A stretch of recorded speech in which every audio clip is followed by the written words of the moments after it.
আমাদের অর্থনীতির আকার বাড়লেও সেই অনুপাতে রাষ্ট্রের রাজস্ব আহরণের সক্ষমতা বৃদ্ধি পায়নি। সরকার ব্যবসার পথের কাঁটা নয়। আমরা প্রবৃদ্ধি সহায়ক পরিবেশ তৈরি করতে চাই।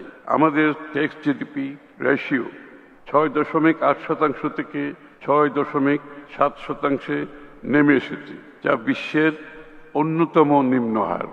আমরা একটি নতুন আর্থিক শৃঙ্খলার ভিত্তি স্থাপন করতে যাচ্ছি। আজকের এই সম্মেলন কেবল রাজস্ব আদায়ের হিসাব নিকাশের সম্মেলন নয়, এটি একটি জাতীয় ঐক্যমত্য গঠনের প্ল্যাটফর্ম। আমরা সবাই মিলে ঠিক করব কিভাবে আমাদের নিজস্ব অর্থায়নে আমরা একটি উন্নত সমৃদ্ধ বাংলাদেশ করতে পারি। দশকের পর দশক ধরে আমাদের রাজস্ব প্রশাসনের কাঠামো যদিও কার্যকর ছিল, আমাদের জাতির ক্রমবর্ধমান উচ্চাকাঙ্ক্ষা পূরণে সীমাবদ্ধতার সম্মুখীন হয়েছে। আমরা যখন উন্নত উচ্চ আয়ের দেশে পরিণত হওয়ার লক্ষ্যে এগিয়ে চলেছি, তখন আমাদের এমন একটি ব্যবস্থা প্রয়োজন যা শুধুমাত্র শক্তিশালী নয়, বরং চটপটে, স্বচ্ছ ও দক্ষ। বাংলাদেশের রাজস্ব ব্যবস্থার সবচেয়ে বড় কাঠামোগত দুর্বলতাগুলোর একটি হল আমাদের অত্যন্ত নিম্ন কর জিডিপির অনুপাত, যেটা সবার জানা আছে।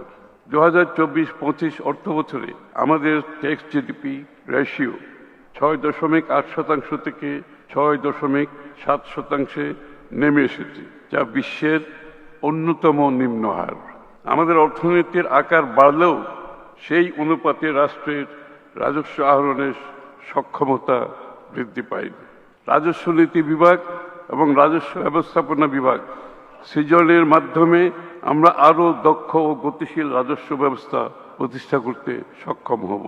এটি কেবল একটি প্রশাসনিক পুনর্বিন্যাস নয়, এটি আমাদের দর্শনের একটি মৌলিক পরিবর্তন। রাজস্ব নীতি বিভাগ হবে আমাদের থিঙ্ক ট্যাঙ্ক, অন্যদিকে রাজস্ব ব্যবস্থা বিভাগ হবে আমাদের অ্যাকশন আর্ম, যারা রাজস্ব আদায় করবে।